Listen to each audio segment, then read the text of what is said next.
Hello students, आज हम बात करेंगे स्ट्रक्चर ऑफ टंग और उसकी फिजियोलॉजी के बारे में।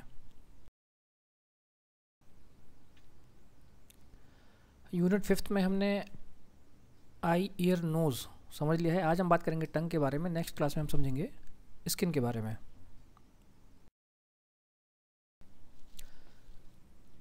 इंट्रोडक्शन।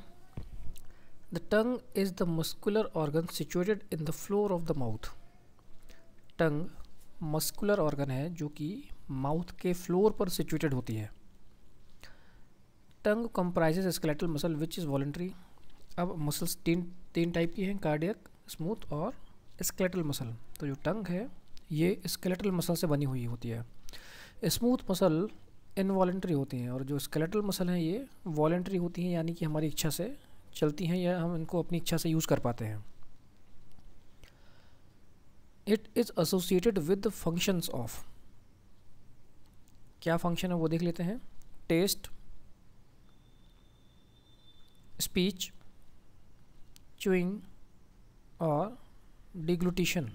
इसका मतलब होता है सॉलोइंग, यानी कि निगलना। जो भी हम फूड खाते हैं उसको निगलने में हेल्प करती है। तो सबसे पहले ये टेस्ट है। टंग में टेस्ट बड्स होती हैं जिनके थ्रू हम किसी भी टेस्ट का परसेप्शन कर पाते हैं। ये अलग अलग टाइप का होता है, इसको हम आगे समझेंगे। फिर है स्पीच थ्रू टंग। जो लिप्स है, टंग है, इनके कोऑर्डिनेशन के थ्रू हम स्पीच कर पाते हैं, लोगों से कम्युनिकेट कर पाते हैं, बात कर पाते हैं, बोल पाते हैं।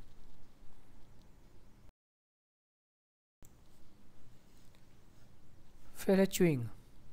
च्यूइंग यानी कि चबाना। अब आप बोलेंगे चबाते तो हम दांतों से हैं, तो दांतों का काम या जो टीथ का काम है वो ग्राइंड करना है, ग्राइंड पीस देना एकदम। लेकिन टंग हेल्प करती है फूड पार्टिकल्स को इधर से उधर करने में और उसका बोलस बनाने में। तो मेस्टिकेशन यानी कि चबाने में भी टंग हेल्प करती है। फिर है डिग्लूटिशन, यानी जिसको हम बोलते हैं सॉलोइंग। एक ये डायग्राम है, इसको थोड़ा सा समझना टफ है, लेकिन आप देखेंगे यहाँ पर जो नाम लिखे हुए हैं उससे समझ में आ जाएगा आपको। लेफ़्ट साइड में सबसे ऊपर लिखा हुआ है हार्ड पैलेट। इसको हम बोलते हैं तालू, जो ऊपर वाला हिस्सा होता है मुंह में, ऊपर वाला हिस्सा जिसको हम तालू बोलते हैं वो हार्ड पैलेट है। फिर उसके नीचे रहता है सॉफ्ट पैलेट। अभी जो ऑरेंज कलर का आपको दिख रहा है ये है फूड बोलस। फूड बोलस का मतलब क्या होता है कि जब भी हम फूड को मेस्टिकेट करते हैं, चबाते हैं, तो इसका एक बोलस बन जाता है, एक गोल हिस्सा हम जिसको बोलते हैं वो बन जाता है। उसको फिर हम निगलते हैं।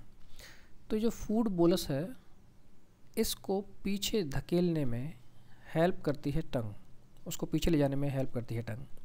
देखेंगे फूड बोलस है, उसके नीचे टंग है, फिर एपिग्लॉटिस है। अब एपिग्लॉटिस और ग्लॉटिस ये आगे की तरफ होता है, जो पाइप दिख रहा है ये है ट्रेकिया, और पीछे की तरफ जो होता है वो ईसोफेगस होता है।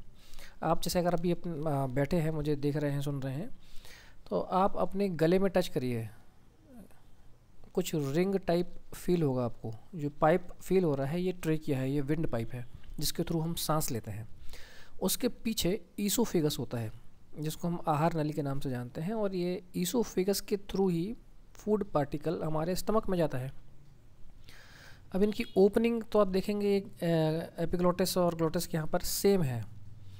तो जब भी हम कोई फूड निगलते हैं तो ये एपिग्लॉटिस ग्लॉटिस के ऊपर आ जाती है और फूड पार्टिकल ट्रेकिया में या हमारे विंड पाइप में नहीं जाता है। अगर जाएगा तो काफ़ी नुकसान हो सकता है, पेशेंट की डेथ भी हो सकती है, काफ़ी हार्मफुल है। तो ये ट्रेकिया में नहीं जाता है। और सेकंड डायग्राम में आपको समझ में आ रहा है, ये ग्लॉटिस नीचे की तरफ आ गया है, इसने विंड पाइप को क्लोज कर दिया है। थर्ड डायग्राम में आप देखेंगे वो ईसोफेगस में नीचे चला गया है। तो ये होता है डिग्लूटिशन यानी सॉलोइंग। सॉलोइंग करने में भी यानी निगलने में भी हमारी टंग का इम्पॉर्टेंट रोल होता है।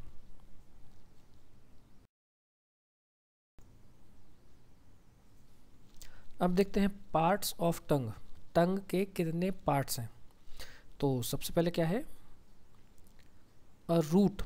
रूट मतलब होती है जड़, जहाँ से कोई पेड़ उगता है, ठीक वैसे ही टंग जहाँ से वो शुरू होती है तो रूट है। टिप है या अपेक्स जिसको हम बोलते हैं कोना, और बॉडी, ये 3 पार्ट टंग के होते हैं। डायग्राम में समझ लेते हैं। ये रूट है, नीचे वाला पार्ट है, ऊपर बॉडी है, और जो टिप है, कोना है, लास्ट वाला जो हम फ्रंट में दिखता है वो टिप कहलाता है। टंग टिप, ये सब बोलते ना, कोई चीज़ जमा टिप ऑफ द टंग होनी चाहिए। और ये जो टंग है इसका एक नाम और है जिसको हम बोलते हैं लिंगुला।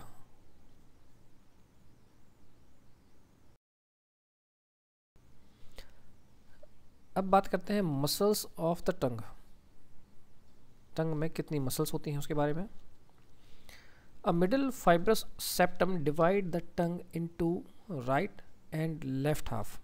अब आप अपनी टंग को उठा के जब देखेंगे नीचे की तरफ, या जो इन्फीरियर पार्ट है उसको देखेंगे, तो आप देखेंगे कि बीच में एक लाइन है। जो लाइन है उस लाइन को हम बोलते हैं septum, middle fibrous septum.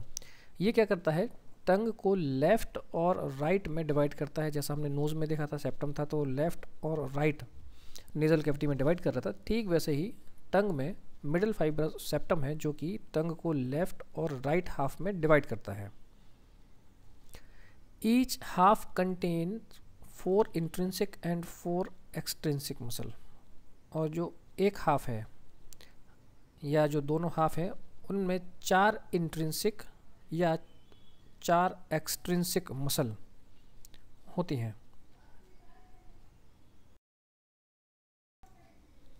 Intrinsic muscle देख लेते हैं। Superior longitudinal, inferior longitudinal, transverse और वर्टिकल, ये 4 इंट्रिंसिक मसल हैं।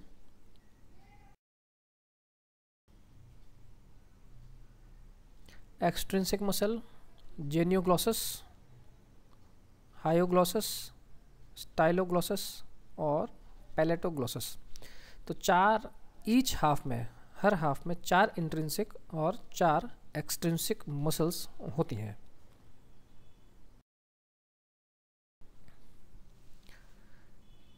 तो इसमें हमको 4 एक्सट्रिंसिक और 2 इंट्रिंसिक मसल्स दिख रही हैं।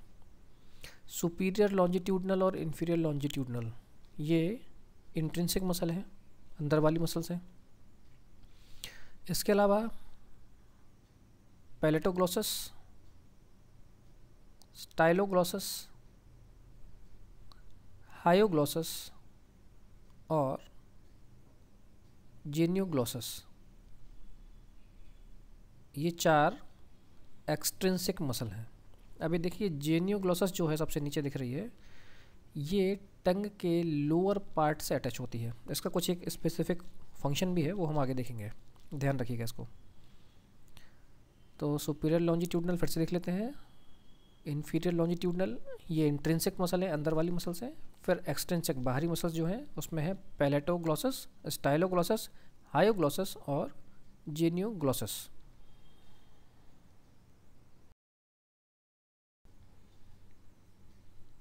तो लास्ट स्लाइड में हम 2 इंट्रिंसिक मसल नहीं देख पाए थे, वो इसमें देख रहे हैं, ट्रांसवर्स और vertical.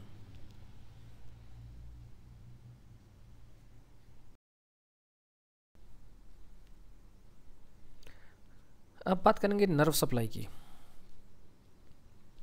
All intrinsic and extrinsic muscles except the palatoglossus are supplied by the hypoglossal nerve.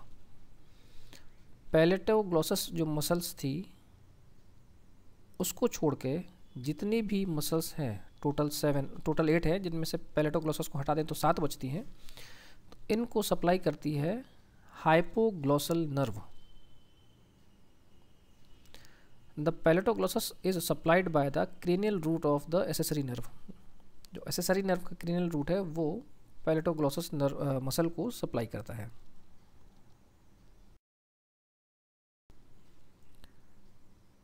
ये हाइपोग्लॉसल नर्व का डायग्राम है, जहाँ से आपको इसकी सप्लाई समझ में आ जाएगी। राइट साइड से देखिए, सबसे पहले मेडुला ऑब्लोंगेटा है, फिर सेकंड छोड़ दीजिए, उसके नीचे थर्ड हाइपोग्लॉसल कैनाल, एक ये कैनाल है जिसके थ्रू हाइपोग्लॉसल नर्व पास होती है, निकलती है। फिर intrinsic muscle of the tongue, और सबसे नीचे लिखा हुआ है extrinsic muscle of the tongue, इनको ये हाइपोग्लॉसल नर्व सप्लाई करती है।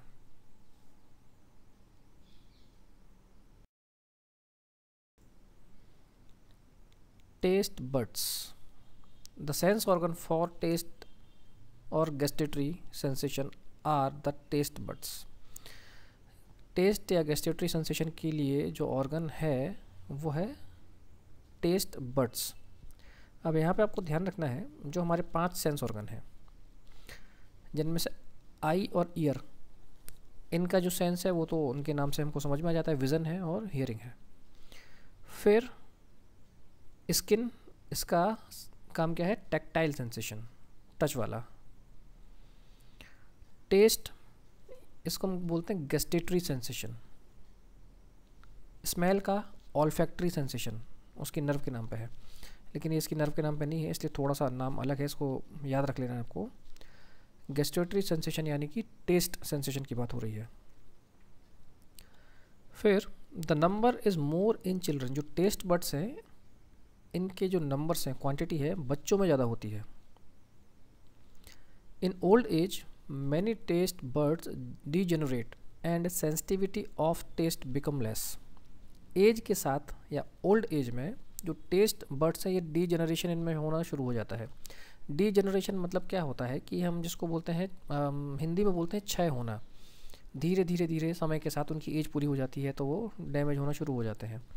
तो एज के साथ टेस्ट बड्स डीजनरेट होने लग जाती है, इसलिए ओल्ड एज पर्सन को टेस्ट ज़्यादा समझ में नहीं आता है, या उनको आभास नहीं होता है, या वो सेंस नहीं कर पाते हैं।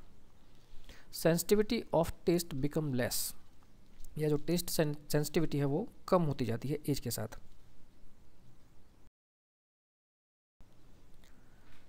अब ये डायग्राम है टंग का, इसमें ये आप देख रहे हैं छोटे छोटे से ये कुछ मॉलिक्यूल्स टाइप ये बने हुए हैं, ये सब टेस्ट बड्स कहलाती हैं। अब लेफ़्ट साइड वाले डायग्राम में देखेंगे, इसमें अलग अलग साइज़ की टेस्ट बड्स बनी हुई हैं। एक्चुअली ये अलग अलग टाइप के टेस्ट के लिए होती है, और ये टेस्ट बड्स हैं, राइट साइड में देख रहे हैं आप, उसको जूम करके हम देख रहे हैं।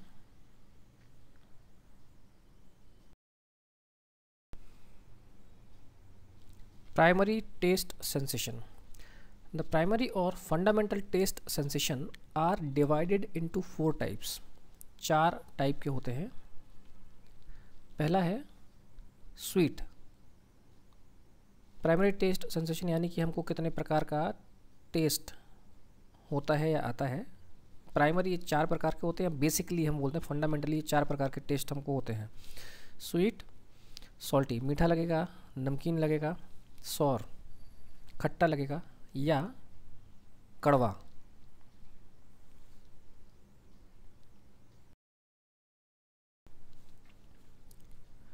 अब ये जो आपने टंग का डायग्राम देखा था उसमें अलग अलग टाइप की टेस्ट बड्स दिख रही थी, तो उनके टेस्ट सेंसेशन के हिसाब से ये अलग अलग होती हैं।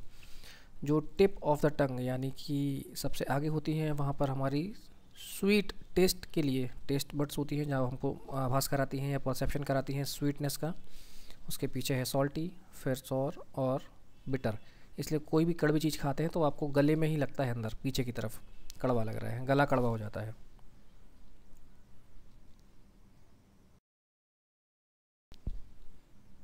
अब कुछ फैक्ट्स हैं जो आपको याद रखने हैं। Decrease in taste sensation is known as hypogeusia. जब टेस्ट सेंसेशन हमारा, जैसे हम बोलते हैं ना, अभी हमने लास्ट स्लाइड में देखा था कि जो ओल्ड एज है, ओल्ड एज पर्सन है, उनमें टेस्ट बड्स कम हो जाती हैं, तो उनको टेस्ट सेंसेशन कम हो जाता है। तो वो जो कंडीशन है उसको हम बोलेंगे hypogeusia. Decreased in taste sensation is known as hypogeusia. अब इस शब्द को भी तोड़ लेते हैं। हाइपो मतलब होता है कम होना, जैसे हाइपोटेंशन एक कंडीशन है जिसमें ब्लड प्रेशर कम हो जाता है एवरेज से, तो वो हाइपोटेंशन कहलाता है। हाइपरटेंशन मतलब ब्लड प्रेशर एवरेज से ज़्यादा हो गया है, तो वो हाइपरटेंशन है। तो बढ़ना मतलब हाइपर और कम होना मतलब हाइपो। और गेशिया, गेशिया जो टर्म है वो यूज़ हुई है गैस्ट्रेटरी गैस्ट्रेटरी सेंसेशन यानी टेस्ट सेंसेशन। तो हाइपोगेशिया, इस तरीके से आपको इसको याद रखना है। जब टेस्ट सेंसेशन कम होने लग जाता है, डिक्रीज होने लग जा रहा है, तो उस कंडीशन को हम बोलेंगे हाइपोगेशिया। सेकंड है loss of taste sensation is called ageusia. Hypogeusia में टेस्ट सेंसेशन कम हो रहा है लेकिन एगेशिया कंडीशन है जिसमें टेस्ट सेंसेशन पूरा लॉस्ट हो जाता है, बिल्कुल टेस्ट ही नहीं आता है। अब ये कंडीशन जब मुझे कोरोना हुआ था तब मुझे एगेशिया टाइप कंडीशन हुई थी। मुझे टेस्ट और स्मेल मेरा एकदम ज़ीरो हो गया था, किसी भी चीज़ का कोई टेस्ट भी नहीं आता था, ना स्मेल आ रही थी। तो वो जो कंडीशन थी वो एगेशिया थी, कि जो हमारा टेस्ट सेंसेशन है पूरा लॉस हो गया है, बिल्कुल भी नहीं आ रहा है। थर्ड है टेस्ट ब्लाइंडनेस। टेस्ट ब्लाइंडनेस ठीक वैसे ही है जैसे हमने आई में कलर ब्लाइंडनेस या नाइट ब्लाइंडनेस देखा था। Taste blindness is a rare genetic disorder in which the ability to recognize a substance by taste is lost. एक ये रेयर जेनेटिक डिसऑर्डर है। इसमें होता क्या है, इस टेस्ट ब्लाइंडनेस के साथ जो बच्चे पैदा होते हैं वो टेस्ट करके किसी भी सब्सटेंस को नहीं पहचान पाते हैं। उनको आप कुछ भी खिलाओ, उन्हें कुछ समझ में ही नहीं आएगा, सब कुछ टेस्टलेस, भूसे जैसा लगता है, जिसको बोलते हैं हम ब्लेंड डाइट, वैसा लगता है। कोई भी टेस्ट नहीं है, ना खट्टा है, ना मीठा है, ना कड़वा है, कुछ भी नहीं है, ना तीखा है।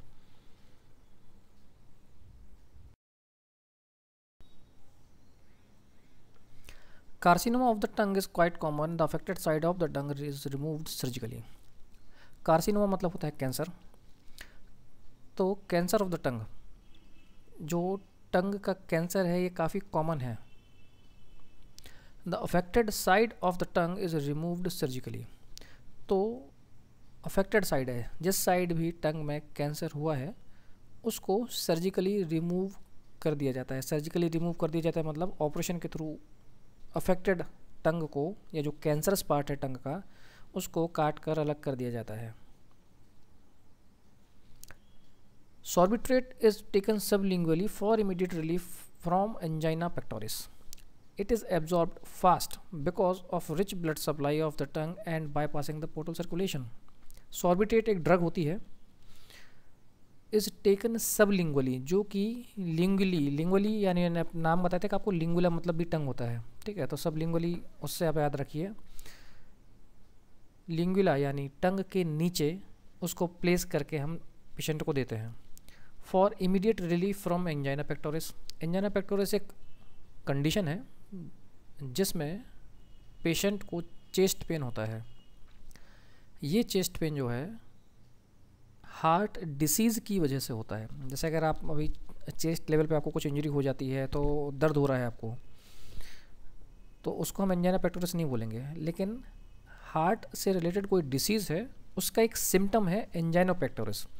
तो अगर हार्ट से संबंधित कोई बीमारी है, उसकी वजह से एंजाइना पेक्टोरिस हो रहा है, तब पेशेंट को हम सॉर्बिट्रेट नाम से एक ड्रग होती है वो देते हैं, जो कि सबलिंगुअली दी जाती है, जिससे पेशेंट को इमीडिएट रिलीफ मिल जाता है। It is absorb fast because of rich blood supply of the tongue. और टंग में जो रिच ब्लड सप्लाई होती है, काफ़ी ब्लड सप्लाई होती है तो उसकी वजह से जल्दी से उसको एब्जॉर्ब कर लेता है, पोर्टल सर्कुलेशन में नहीं जाता है और इमीडिएट इफेक्ट पेशेंट में देखने को मिलता है।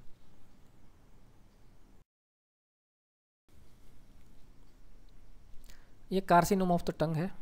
जो भी अफेक्टेड पार्ट होता है उसको फिर काट के अलग करना पड़ता है। कैंसर। इस पिक्चर में हम समझेंगे सबलिंगुअल रूट क्या होता है। तो उसके पहले ये समझना जरूरी है कि रूट क्या होता है। रूट ROUTE, रूट मतलब होता है रास्ता। अब जैसे आप जहाँ पे भी रहते हैं, आपको कहीं दूसरे शहर जाना है, दूसरे सिटी में जाना है, तो आपके पास काफ़ी ऑप्शंस होते हैं कि आप बाय रोड जाएं, बाय ट्रेन जाएं, या फिर आप एयर ट्रेवल करें, या वहाँ पर कोई नाव वगैरह चलती है तो आप उससे ट्रेवल करें। तो 4 रूट हो गए आपके पास। अब आपके ऊपर है किस रूट से जाना है।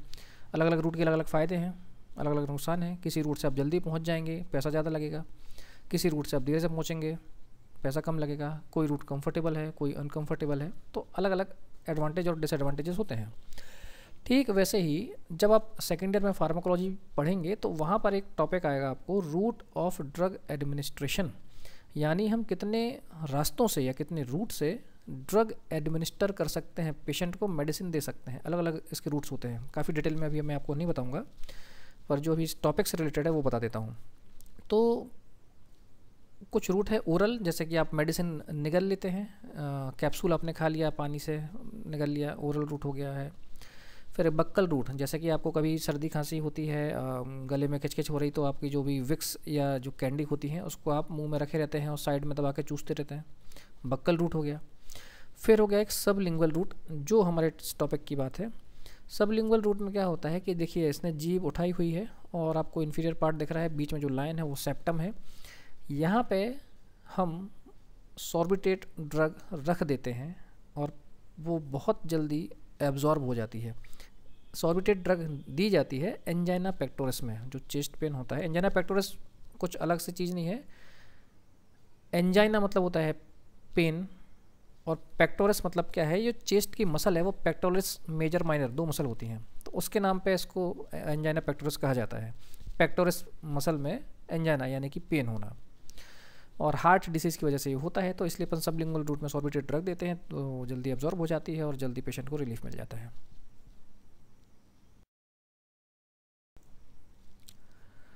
अब एक्सट्रिंसिक मसल में एक नाम हमने देखा था जेन्यूग्लोसस।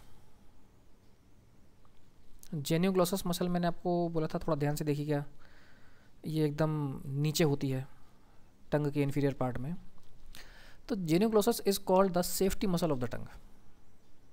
इसको सेफ्टी मसल बोलते हैं टंग की, because if it is paralysed, अगर ये पैरालाइज्ड हुई, इसमें सेंसेशन नहीं रहा, the tongue will fall back on the oropharynx and block the air passage. तो ये टंग जो है ये पीछे की तरफ, जो फेरिंग्स जहाँ पे ओरोफेरिंग्स है या जो एयर पैसेज है जहाँ से एयर नीचे जाती है, वहाँ पे चली जाएगी और ब्लॉक कर देगी एयर पैसेज को। तो इसलिए इसको safety muscle of the tongue हम बोलते हैं। ये टंग का सबसे last point, the referred pain is felt in the ear in disease of posterior part of the tongue. Tongue के पोस्टीरियर पार्ट में अगर कोई डिसीज़ होती है तो उसका जो पेन है, उसका जो दर्द है पेशेंट को ईयर यानी कि कान में महसूस होता है। इसको हम बोलेंगे रिफर्ड पेन, इसको हम पहले भी समझ चुके हैं। As 9th and 10th nerve are commonly supplied to the both region. जो 9th और 10th नर्व हैं ये इन दोनों रीजन को सप्लाई करती है, इस वजह से रिफर्ड पेन पेशेंट को ईयर में फील होता है।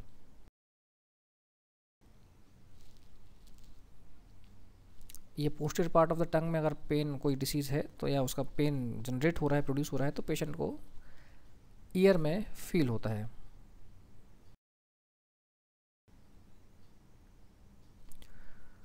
आज हमने टंग भी समझ ली है, अब यूनिट 5th में केवल लास्ट स्किन बचा है, जल्दी ही उसको कंप्लीट करेंगे।